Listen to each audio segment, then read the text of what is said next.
The year is 1934. The Great Depression, an economic cataclysm, grips America. Its iron vice tightens day by day. Across the vast nation, millions are jobless, their faces etched with worry.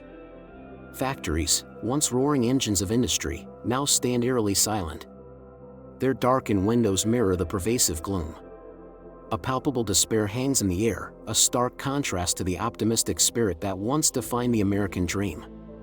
President Franklin D. Roosevelt, a figure of resolute determination, has already launched his transformative New Deal programs.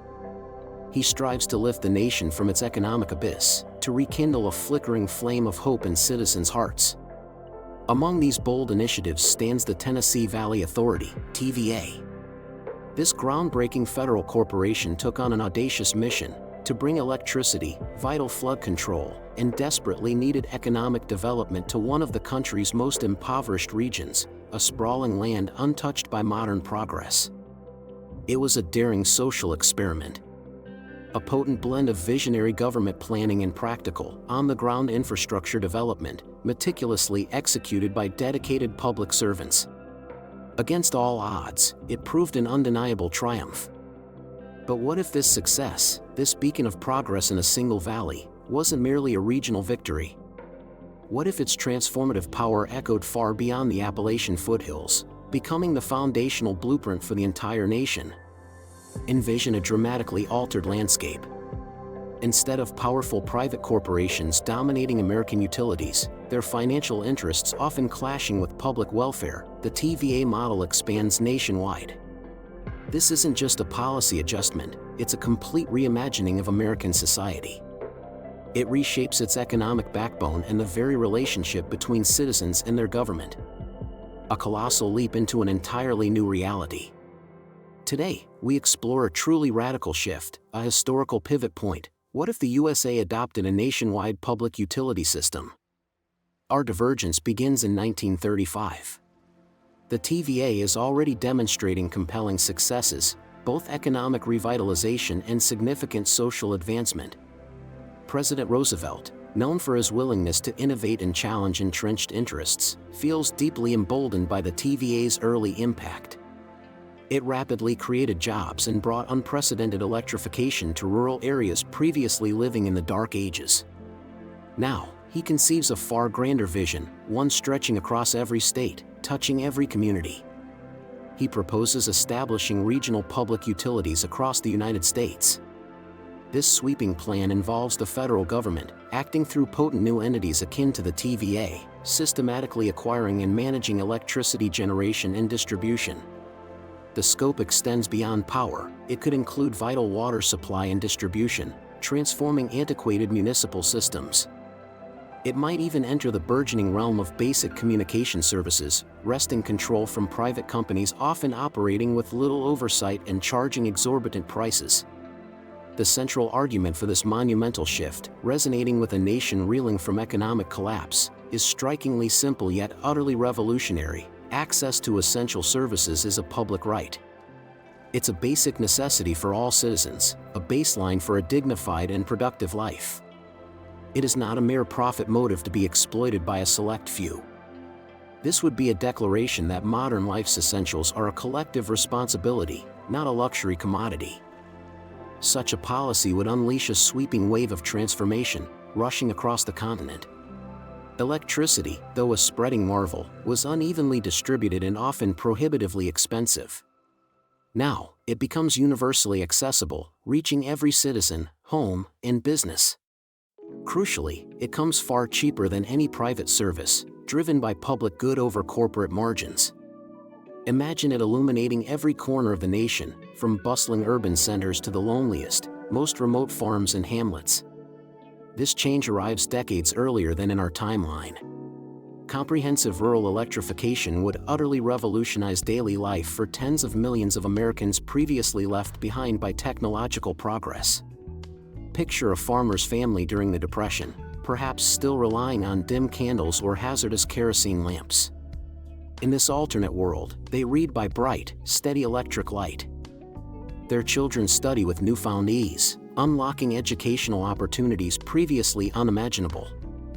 The simple act of flipping a switch symbolizes a deep liberation from arduous conditions and a new connection to the wider world. The cascading effects would be extensive, reshaping the American landscape. Agricultural mechanization would surge, powered by ubiquitous, cheap, reliable energy. This would sharply increase farm output. It would reduce grueling manual labor, freeing manpower for other industries.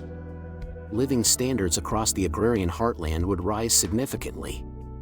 Farming would transform into a modern, efficient, and less precarious enterprise. Beyond mere convenience, this would trigger productivity booms that stabilize food prices, ensure national food security, and allow for surpluses to be stored or exported. These actions bolster the national larder and improve trade balances. Enormous cost savings for households and businesses would act as a continuous economic stimulus, igniting activity across the board. Envision new cottage industries flourishing in previously underserved rural areas, empowered by accessible, affordable power. Local craftsmanship would thrive, diversifying rural economies beyond agriculture and fostering regional self-sufficiency.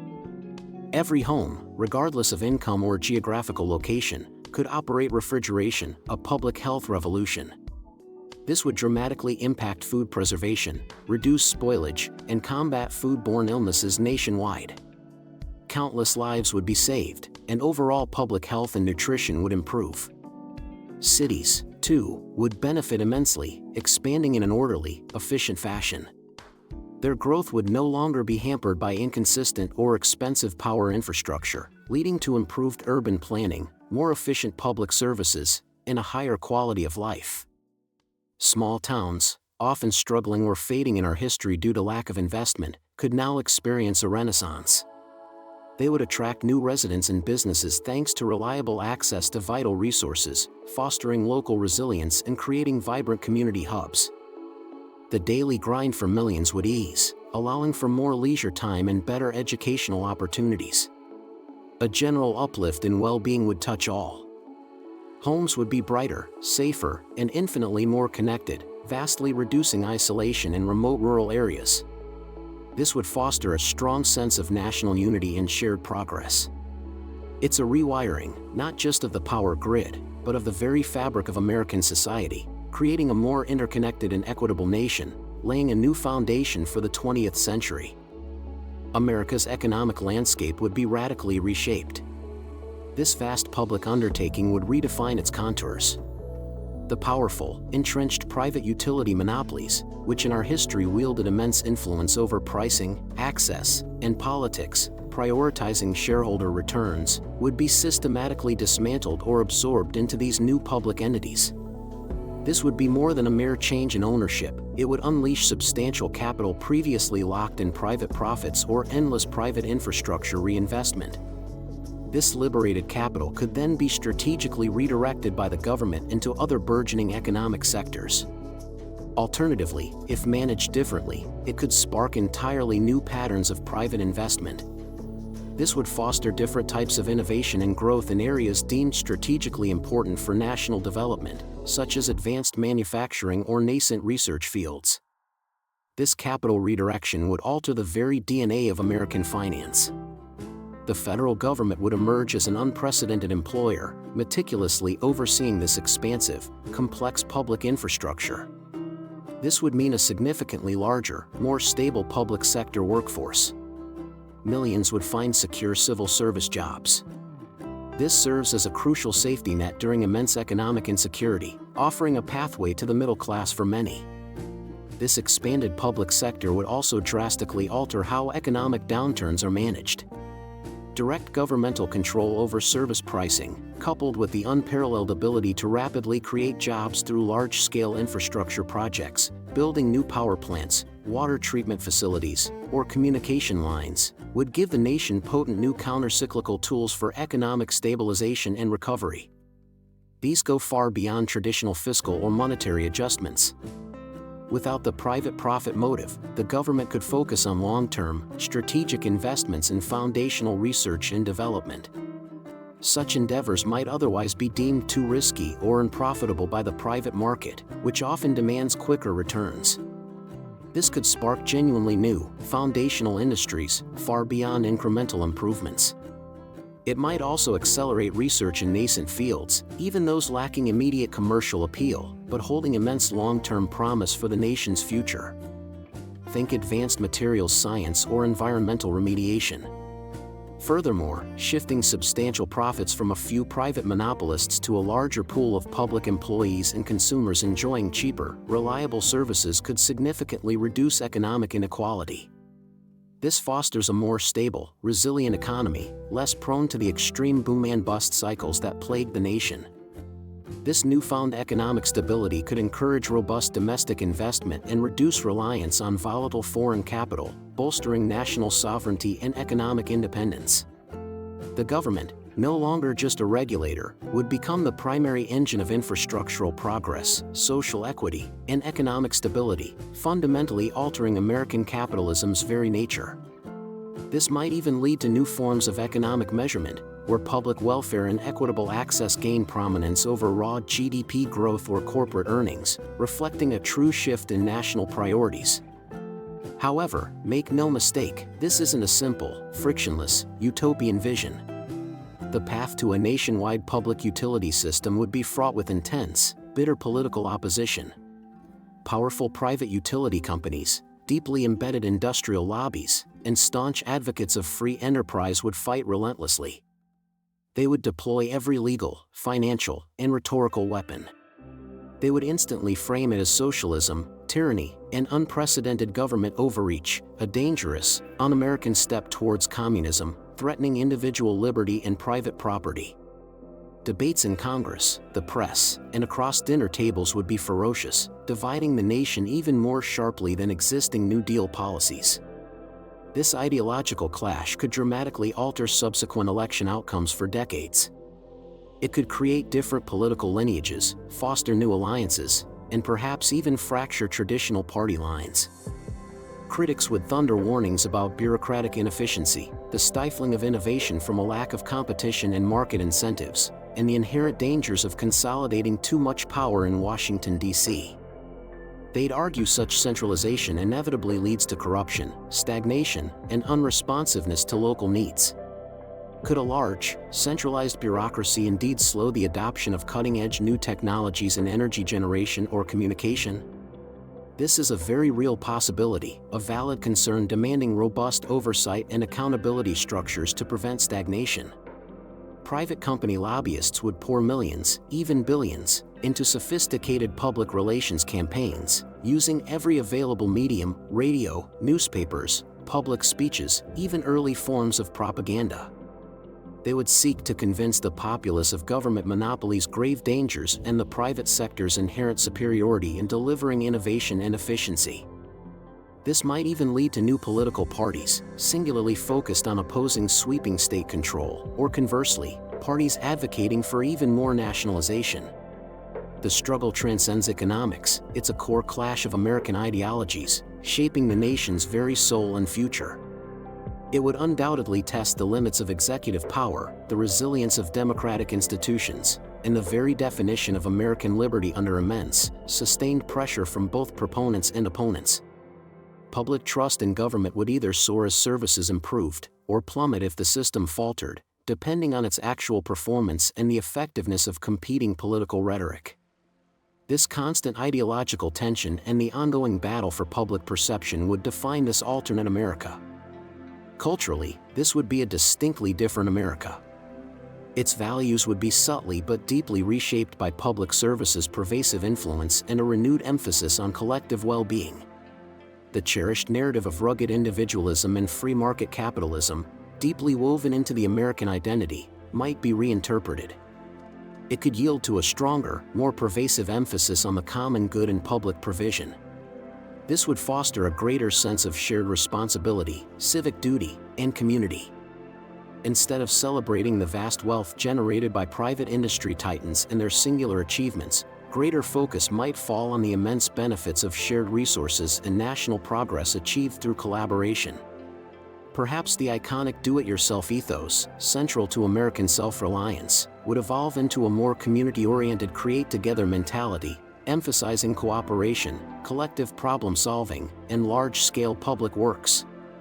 American music, film, and literature might even develop entirely new genres or themes, celebrating community spirit, the heroism of public service engineers and construction workers, and the grand construction of shared infrastructure projects. Folk songs, for instance, could extol the collaborative effort behind building vast dams, powerful electrical grids, and interconnected communication networks, transforming these engineering feats into national sagas and symbols of unity, rather than solely focusing on daring exploits of lone pioneers. Trust in government institutions, for better or worse, could be significantly higher due to their direct, tangible, and overwhelmingly positive impact on daily life. This would make them essential pillars of community and civic pride, a source of stability and reliability. The idea of civic duty and active participation in grand public projects might become more deeply ingrained in the national consciousness. This fosters a sense of shared ownership and national purpose that transcends regional divides. This could even trickle down to the design of cities and homes. With cheap, abundant electricity universally available, architects might design larger, more open, and comfortable spaces, less constrained by prohibitive heating, cooling, and lighting costs. This could lead to a unique American architectural style prioritizing universal comfort and accessibility. A deep sense of national purpose, forged in the shared effort of constructing and maintaining this extensive public system, could bind the country together in powerful, unprecedented ways, reshaping everything from daily habits to grand national narratives and collective identity. The very definition of what it means to be an American might subtly shift, placing greater emphasis on communal benefit, public welfare, and shared responsibility alongside individual opportunity and freedom. Technologically, American development could diverge in fascinating ways, presenting a complex interplay of potential benefits and drawbacks. Basic access to essential services would be universally guaranteed. However, the relentless, often cutthroat, drive for cutting-edge, incremental innovation in power generation efficiency or internet speeds, driven by corporate competition and the race for market share, might proceed at a more deliberate pace. Here lies a key trade-off: universal, affordable access versus potentially slower, consumer-driven innovation. Conversely, a nationwide research effort, freed from immediate pressures of quarterly profit reports, shareholder demands, and intense intellectual property battles, could pursue grander, longer-term projects in renewable energy or advanced infrastructure. It would have a patience, vision, and scale simply impossible for private entities beholden to market cycles and short-term returns. Imagine federal labs, unburdened by commercial expediency, pouring ample, consistent resources into nascent technologies like solar or geothermal energy decades ahead of our timeline. They would achieve breakthroughs that were commercially unviable in our world until much later, perhaps even leading to early energy independence. They might also pioneer advancements in public transportation powered by cheap, abundant electricity, creating truly green, efficient, and widely accessible transit systems. This could revolutionize urban and rural mobility, fostering a much less car-dependent society. For example, without the need for immediate ROI, the government could commit to generational projects aimed at developing entirely new energy sources, those deemed too risky or too long-term for private capital. This would foster a robust national energy grid resilient to external shocks and future energy crises. The U.S. might become a global leader in clean, sustainable energy technologies much earlier. Public enterprises would have fewer vested interests in maintaining existing, often more polluting, fossil fuel-based technologies, accelerating the transition away from carbon. The standardization inherent in a vast national system could also significantly accelerate the widespread adoption of new technologies across the entire infrastructure, bypassing fragmentation, proprietary conflicts, and redundant efforts seen in competitive markets. This would lead to a highly integrated, incredibly resilient, and rapidly adaptable national grid. It might even pioneer smart grid technologies before they were broadly conceived in our world, setting a new global standard for energy distribution and management and inspiring similar efforts worldwide. Furthermore, consider the potential for publicly funded innovation prizes or national grand challenges to spur technological breakthroughs in this new paradigm. These would draw on the nation's best minds from universities, government labs, and collaborating private industry where expertise was needed. Instead of patents driving secret corporate research and knowledge hoarding, open source development and shared knowledge could become the norm for public utility advancements. This would accelerate collective progress through transparent collaboration. This model might foster a different kind of innovation, one driven by collective societal benefit and public good, rather than primarily by individual company gain and market dominance. The very definition of progress in technology might shift from consumer-driven gadgetry and planned obsolescence to foundational infrastructure improvements benefiting everyone. This ensures universal access, long-term sustainability, and national resilience. It could lead to a different technological culture entirely, focused on robust, accessible, and long-lasting public systems rather than rapidly iterating consumer products or niche luxury items. Beyond the immediate impacts, a nationwide public utility system would undoubtedly trigger a cascade of unforeseen consequences and global ripples.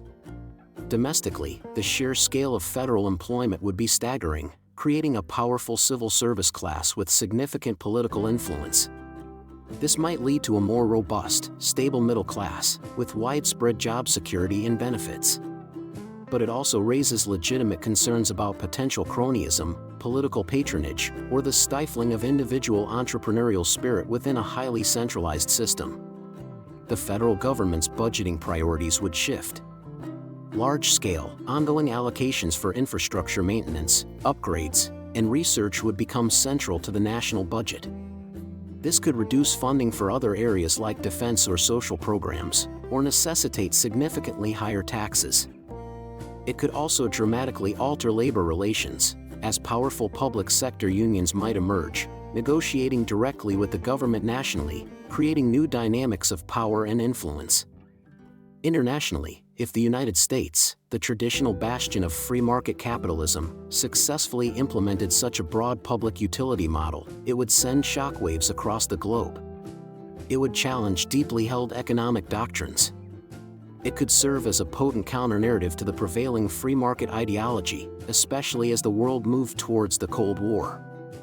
Would other nations, particularly those recovering from World War II or developing countries seeking modernization, look to the American model for inspiration, rather than purely private enterprise? This could foster different international economic alliances and even influence the ideological battlegrounds of the 20th century.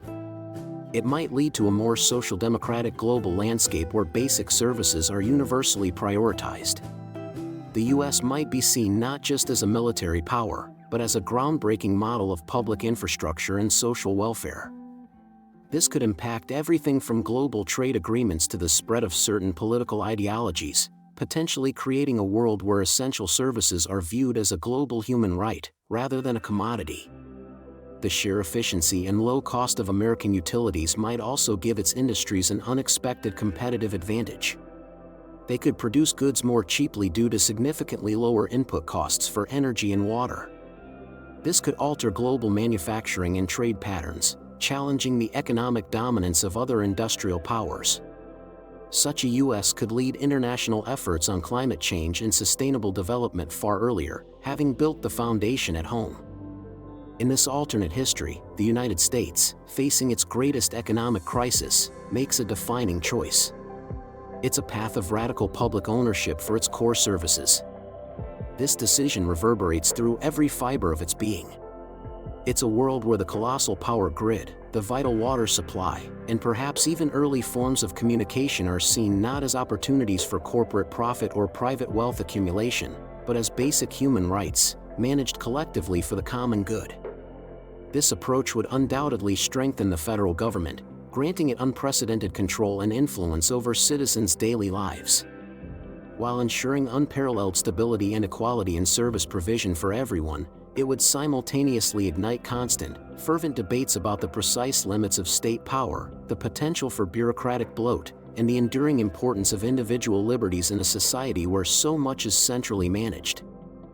This momentous shift would redefine the relationship between citizen and state, potentially leading to a society more deeply focused on collective welfare and shared prosperity over the relentless pursuit of individual wealth. The very definition of progress in America might change, emphasizing widespread public benefit and long-term societal well-being over private gain, creating a nation built on entirely different foundational principles than the one we know. It leaves us to ponder, was this an opportunity missed, or a bullet dodged?